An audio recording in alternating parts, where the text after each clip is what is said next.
Good morning po sa inyo lahat. Isa pang maliyugto na ating daily Bible blessings. Pamagat po na ating aralin ngayong umaga ay ang kapangyarihan ng panalangin. Ang kapangyarihan ng panalangin. Ano po ang inyong unang ginagawa sa pagkakataon na kayo pinasa kagipitan?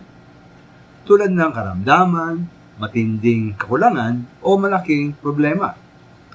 Bilang Kristiyano mga minamahal, salit tayo pumunta sa tao o sa mga tao at ipuunahin, dapat muna tayong tumakbo at tumawag sa ating Diyos sa magitan ng panalangin.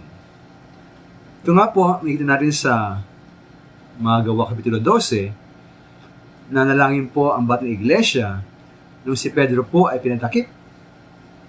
Sabi sa verse 3, pinatakip po si Pedro ni Haring Herodes.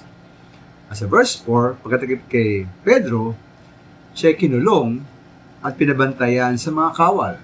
Ngunit, maganda pong sabi sa verse 5 na habang natiling nakabilanggo si Pedro, iglesia na may taimtim na nanalangin sa Diyos para kay Pedro.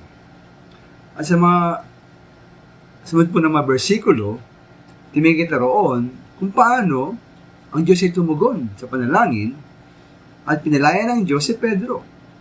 Na masabi natin ito nga po'y tugon ng Diyos sa panalangin ng iglesia para sa Kanya. Nakalagpo ang mga tanikala sa mga kamay ni Pedro, nakalampas siya sa mga bantay, at nakarating siya sa pinto ang bakal na labasan papunta sa lungsod. Ito ay kusang nabuksan at si Pedro po ay lumabas.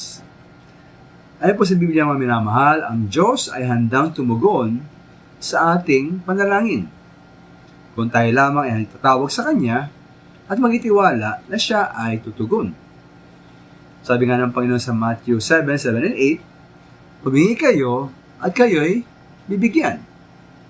Humanap kayo at kayo'y makatagpo. Kumatok kayo at kayo'y bubuksan, sapagkat ang bawat humihingi ay tatanggap, ang bawat humahanap ay makatagpo, at ang bawat kumakatok ay pagubuksan. Para po kay Pedro, literal at aktual na nabuksan po ang pinto ang bakal para sa kanyang kalayaan. Kaya mga minamahal, nawa po tayo laging manalangin sa Diyos. Maniwala tayo sa kapangyarihan ng panalangin. Maraming salamat.